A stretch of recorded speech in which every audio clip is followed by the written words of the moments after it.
السلام علیکم۔ بسم اللہ الرحمن الرحیم۔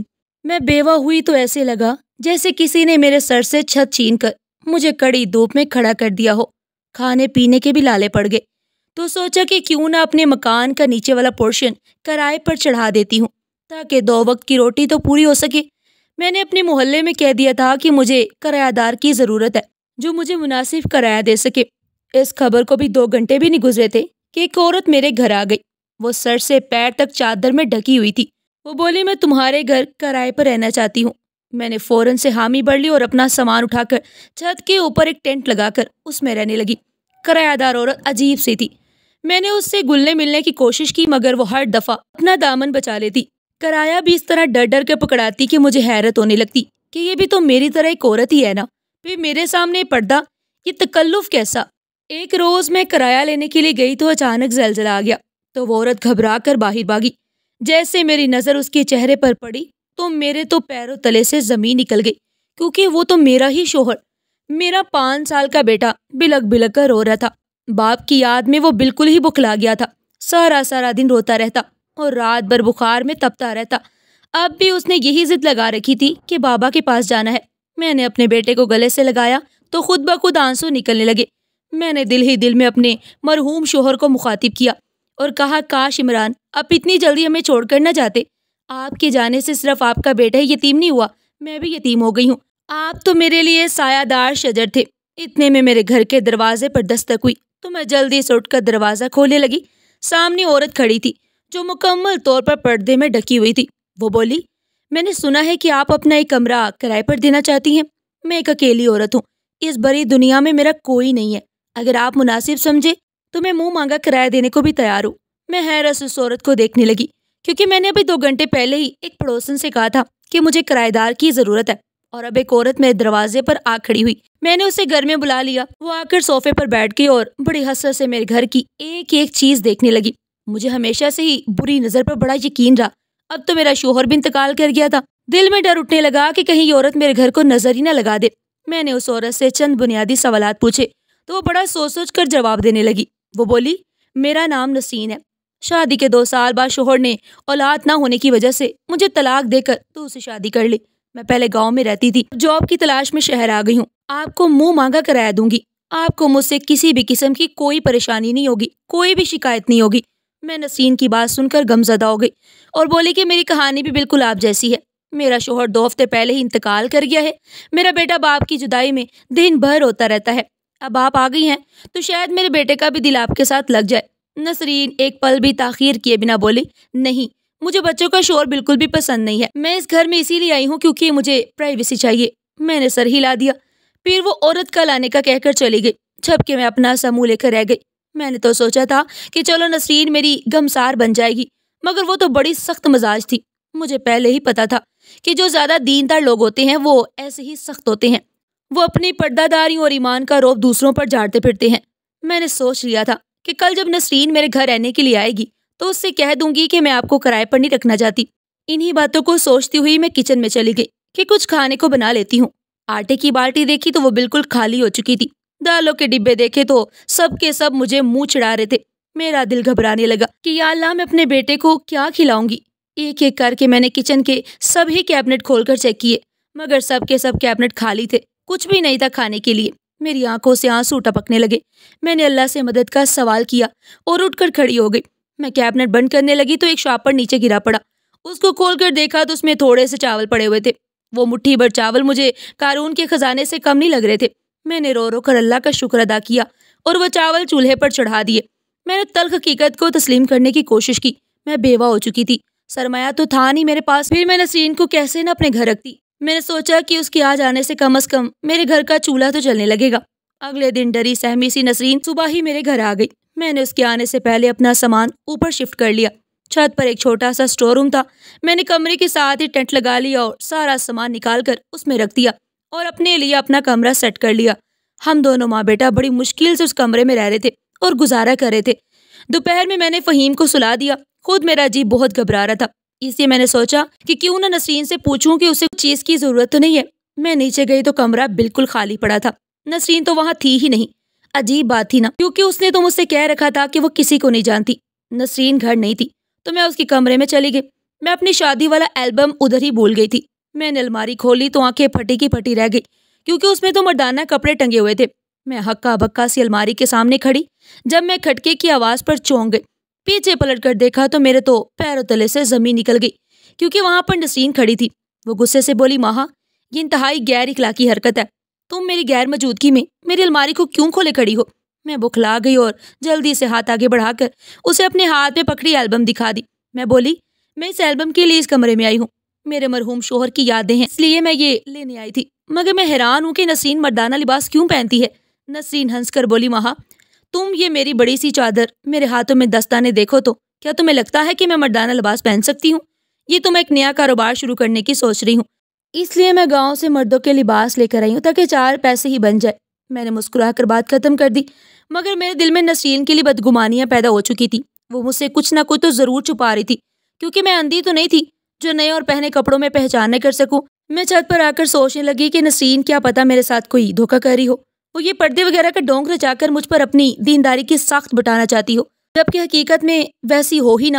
کیا پتا اس کی کسی مرد کے ساتھ دوستی ہو، پھر یہ بھی تو ہو سکتا ہے کہ اس کے شوہر نے اسے طلاق دی ہی نہ ہو، بلکہ وہ اس سے ملنے آتا ہو۔ نسرین نے مجھ سے یہ بات اس لیے چھپائی ہو کہ میں زیادہ کرایہ نہ مانگ لوں۔ گویا تھی تو غیر اخلاقی حرکت، مگر میں نے نسرین کی جاسوسی کرنے کی ٹھان لی، کیونکہ میں اکیلی جوان جہان عورت تھی، اوپر سے بیوہ بھی۔ اگر میرے گھر میں کچھ غلط ہوتا تو میری بھی عزت محفوظ نہ رہتی۔ میں نے سوچا کہ ایک دفعہ نسرین کی حقیقت کھل کر سامنے آ جائے تو پھر میں اس کی جاسوسی کرنا چھوڑ دوں گی۔ لیکن میرا بیٹا مجھے کسی کام کے قابل چھوڑتا ہی کہاں تھا، وہ بہت کمزور ہو گیا تھا۔ ایک دن ایسے ہی فہیم باپ سے ملنے کی ضد کر رہا تھا تو میں نے وہ البم نکال لی جس میں عمران کی میت کی تصویر تھی۔ میں بولی، یہ دیکھ لو فہیم، یہ ہے تمہارے بابا، وہ اللہ سے ملاقات کو چلے گئے ہیں۔ اب اگر تم روز روز ان کے لیے روتے رہو گے تو عمران کا دل اللہ تعالیٰ کے پاس نہیں لگے گا، وہ اللہ تعالیٰ سے ضد کریں گے کہ میں نے زمین پر جانا ہے، تو اللہ پاک تمہارے بابا سے ناراض ہو جائیں گے۔ فہیم ایک دم ڈر گیا، پھر وہ بولا، ماما، بابا کیسے گئے اللہ کے پاس؟ میں نے بڑی مشکل سے ضبط کر رکھا تھا، آنسو چھپا رکھے تھے۔ میں اپنے شوہر کی المناک دن کے بارے میں سوچنے لگی۔ عمران سرکاری اسکول ٹیچر تھے، ان کی تنخواہ بس اتنی تھی کہ ہمارا گزارا ہو رہا تھا۔ میں اکثر ان سے لڑتی جھگڑتی رہتی۔ میرا بھی دل کرتا تھا کہ اچھے اچھے لباس پہنوں، اچھے اچھے کھانے کھاؤ، اپنے بیٹے کی تمام خواہشات کو پورا کروں، لیکن عمران کی کم تنخواہ میں ہماری صرف ضروریات پوری ہوتی تھی، خواہشات نہیں۔ میں نے اس دن عمران سے تلخ کلامی کی۔ میں بولی تھی، عمران، آپ اپنی جاب چھوڑ دیں اور کوئی اور ملازمت تلاش کریں جس سے ہمارے دن پھر جائیں، اور بھی ایسی بہت سی باتیں تھی جو مجھے نہیں کرنی چاہیے تھی، مگر میں کر گزری۔ عمران غصے سے بولے، اگر مجھے پتا ہوتا کہ تم اس قدر لالچی عورت نکلو گی تو میں کبھی بھی تم سے شادی نہ کرتا۔ اتنا کہہ کر وہ دروازہ بند کر کے گھر سے باہر چلے گئے۔ سارا دن مجھے اپنے رویے پر شرمندگی ہوتی رہی۔ دوپہر میں نے عمران کی پسند کا کھانا بنایا۔ میں چاہتی تھی کہ میری ان کے ساتھ صلح ہو جائے، کیونکہ میں ان کے بنا رہ نہیں سکتی تھی، مگر وہ آئے نہیں۔ دن سے شام ہوئی، شام سے رات ہو گئی۔ میں انتظار کرتے کرتے تھک گئی تھی، مگر رات ان کی میت ضرور آ گئی۔ اسکول واپسی پر ان کی موٹر سائیکل کے ایکسیڈنٹ ہو گیا تھا، بڑے سے ٹرالے نے ان کو کچل کر رکھ دیا۔ سارا دن ان کی میت ہسپتال پڑی رہی۔ ان کا چہرہ بھی پوری طرح سے کچل چکا تھا اور پہچان میں نہیں آ رہا تھا۔ پھر ان کی جیب سے شناختی کارڈ نکلا تو پتا چلا کہ یہ تو محمد عمران کی لاش تھی۔ وہ میرے گھر، میرے شوہر کو چھوڑ گئے تو میں نے خود کو زمین پر گرا لیا۔ میں نے زار و قطار رونا شروع کر دیا۔ میرا سہاگ اجڑ گیا تھا۔ میں فہیم کو اس کے باپ کی لاش نہ دیکھنے دی، کیونکہ وہ یہ صدمہ برداشت نہ کر پاتا۔ ہو سکتا تھا کہ وہ اپنے باپ سے ڈر جاتا۔ میں یہ نہیں چاہتی تھی کہ میرا بیٹا اپنے باپ کی لاش سے ڈر جاتا۔ آج میں فہیم کو پہلی دفعہ عمران کی قبر پر لے کر جا رہی تھی تاکہ وہ اپنی آنکھوں سے اس مٹی کی ڈھیری کو دیکھ لے۔ اگر وہ دیکھ لے گا تو اسے پتہ چل جائے گا کہ اس کا باپ اس دنیا میں نہیں رہا، وہ مر چکا ہے۔ میں نیچے آئی تو نسرین خود کو ڈھک کر صوفے پر بیٹھی ہوئی تھی۔ میں بھی اس کے پاس جا کر بیٹھ گئی تو وہ ایک دم سے ایسے اٹھی جیسے اسے ایک کرنٹ لگ گیا ہو۔ وہ بولی، ماہا، میں کتنی دفعہ کہہ چکی ہوں کہ مجھے یہ دوستیاں وغیرہ نہیں پسند۔ میں شرمندہ سی ہو گئی اور بولی، میں اپنے بیٹے کو اس کے باپ سے ملانے جا رہی تھی، ہمت ساتھ نہیں دے رہی تھی، اسی تمہارے پاس بیٹھ گئی۔ نسرین خاموش رہی تو میں فہیم کو اپنے ساتھ لے گئی۔ میں نے فہیم کو بتایا کہ تمہارا باپ اس مٹی کے نیچے سو رہا ہے، آرام سے، سکون سے۔ فہیم قبر کو دیکھ کر رونے لگا اور بولا، بابا کو تو گرمی لگتی ہوگی ماما۔ میں دھاڑے مار مار کر رونے لگی اور بولی، نہیں بیٹا، نیچے گرمی نہیں ہوتی۔ ہم دونوں ماں بیٹا بڑی دیر عمران کے پاس بیٹھے تھے، پھر گھر کی جانب چل پڑے۔ ہم گھر داخل ہوئے تو سامنے میری ساس بیٹھی تھی۔ ان کو دیکھ کر مجھے بہت خوشی ہوئی۔ میں ان کے گلے لگ کر پھوٹ پھوٹ کر رو دی۔ وہ عمرے پر گئی ہوئی تھی، پیچھے سے قیامت گزر گئی اور انہیں خبر تک بھی نہیں ہوئی۔ وہ اپنے دوسرے بیٹے کے پاس ہی رہتی تھی۔ وہ اسلام آباد میں رہتے تھے۔ میں اپنی ساس کے گلے لگ کر بین کرتی رہی۔ ہم دونوں بڑی دیر ایسی ہی روتی رہیں۔ پھر میں انہیں اپنے پاس لے گئی اور ساری داستان سنا دی۔ میری ساس مجھے اور فہیم کو چھوٹے سے کمرے میں رہتا دیکھ کر خون کے آنسو رونے لگی۔ میں نے ان کو بتایا کہ عمران کے جانے کے بعد ہمارے گھر تو کھانے کے لالے بھی پڑ گئے، اس لیے انتہائی مشکل صورتحال تھی۔ بیٹی تم تو جانتی ہو کہ میں تو خود ساری زندگی بڑے بیٹے پر بوجھ بن کر رہ رہی ہوں۔ وہ بھی مزدوری کرتا ہے، سوکھی گیلی کھا کر اللہ کا شکر ادا کر لیتے ہیں۔ کاش کہ میرے پاس وسائل ہوتے تو میں تمہیں اپنے ساتھ لے جاتی۔ پھر میری ساس نے 2 سونے کے کنگن اتار کے مجھے تھما دیے اور بولی ان کو سنبھال کر رکھنا اور انتہائی مجبوری کے وقت ہی استعمال کرنا۔ میں نے سر ہلا دیا۔ پھر میری ساس بولی یہ تمہاری کرایہ دارنی کے ساتھ اس کا شوہر رہتا ہے کیا؟ میں ایک دم چونک گئی۔ مجھے تو نسرین پر پہلے دن سے شک تھا۔ میں بولی کیوں امی، آپ نے کسی مرد کو دیکھا تھا کیا؟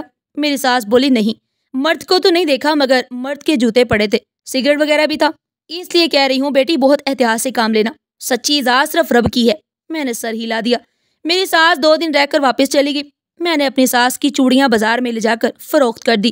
ان پیسوں سے میں نے چھوٹا موٹا کاروبار شروع کرنے کا سوچ لیا۔ مہینے کا آغاز ہوا تو میں نسرین کے پاس کرایہ لینے پہنچ گئی۔ وہ آرام سے صوفے پر بیٹھی تھی۔ میں نے کرایہ کی بات کی تو اس نے اپنے گھٹنے کے نیچے دیے ایک والٹ نکالا۔ وہ والٹ دیکھ کر میری آنکھیں پھٹی کی پھٹی رہ گئی، کیونکہ وہ تو عمران کا والٹ تھا۔ نسرین کی نظر اس پر پڑی تو اسے بھی اپنی غلطی کا احساس ہو گیا۔ اس نے فوراً سے وہ والٹ پھر سے چھپا لیا۔ مجھے شدید چکر آنے لگے۔ پھر کمرے میں موجود ہر شے کھٹکنے لگی تو احساس ہوا کہ چکر نہیں تھے بلکہ یہ تو زلزلہ تھا۔ نیچے جا ہی رہی تھی کہ اتنی دیر میں زلزلہ رک چکا تھا، مگر نسرین کے چہرے سے کپڑا ہٹا ہوا تھا۔ زلزلہ رکنے سے اس کی بکلاہٹ تھمی تو اسے اپنی غلطی کا احساس ہوا۔ وہ جلدی سے دوپٹہ اٹھانے لگی، مگر میں نسرین کا چہرہ تب تک دیکھ چکی تھی۔ وہ کوئی اور نہیں بلکہ میرا ہی شوہر تھا۔ میں زمین پر ڈھہ چکی تھی جبکہ سامنے میرا شوہر کھڑا تھا۔ میں رو کر بولی سمجھ نہیں آ رہا کہ آپ کو عمران کہہ کر مخاطب کروں یا پھر نسرین۔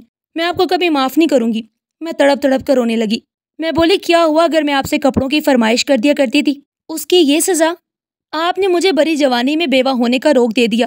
مجھے تو یہ سمجھ نہیں آتی کہ آپ کے پاس پتھر کا دل ہے یا گوشت کا۔ آپ کی نظروں کے سامنے میرا فہیم تڑپتا رہا، بابا بابا کہتا رہا، مگر آپ کو اس پر ذرا بھی رحم نہیں آیا۔ ہم نے آپ کا کیا بگاڑا تھا؟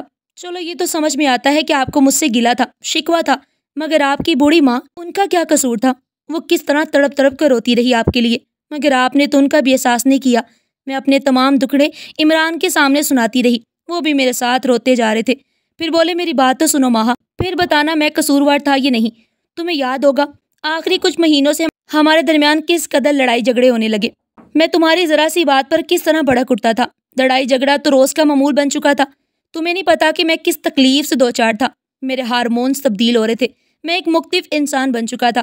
مجھے ہر وقت غصہ چڑھا رہتا، میں ہر چیز سے بیزار رہتا، جی چاہتا کہ سب کچھ تہس نہس کر کے رکھ دوں۔ ہر وقت میرے پیٹ میں درد رہتا۔ ایک دن تم سے چھپ کر ڈاکٹر کے پاس گیا تو کہنے لگا کہ آپ کے جسم کے اندر خطرناک حد تک ہارمونز تبدیل ہو رہے ہیں۔ اس طرح کے اکثر کیسز میں مرد اپنی شناخت کھو دیتا ہے اور وہ عورت بن جاتی ہے۔ ڈاکٹر نے مجھے بہت ساری دوائیاں دی تھی۔ ڈاکٹر بولا کہ ہو سکتا ہے کہ یہ دوائیاں معجزے کا کام کریں اور آپ کے ہارمونز ٹھیک ہو جائیں۔ میں بہت زیادہ گھبرا گیا تھا۔ میں حسد بھری نگاہوں سے اپنے آپ کو دیکھتا رہا، اپنی پیاری سی بیوی اور معصوم سے بچے کو دیکھتا رہتا۔ یہ سب نہیں ہونا چاہیے تھا۔ میں دن رات دعائیں کرتا رہتا کہ یا اللہ مجھے ٹھیک کر دو۔ ایک دن میں اسکول سے پڑھا کر واپس آ رہا تھا تو اچانک میرے پیٹ میں شدید درد شروع ہو گئی۔ میں نے موٹر سائیکل ایک جانب کھڑا کر دیا اور درد سے تڑپنے لگا۔ ایک راہ چلتے آدمی کو مجھ پر ترس آ گیا اور وہ مجھے ہسپتال لے گیا۔ میں نے اسے اپنا شناختی کارڈ دیا اور اس کو اپنے گھر کا پتہ سمجھا دیا تاکہ وہ میری طبیعت کے متعلق گھر میں خبر دے دے، مگر وہ آدمی واپس نہیں آیا۔ میری طبیعت بہت زیادہ خراب ہو گئی تو ڈاکٹروں نے آپریشن کر دیا۔ جب مجھے ہوش آیا تو مجھے ڈاکٹر نے بتایا کہ تم عورت بن چکے ہو۔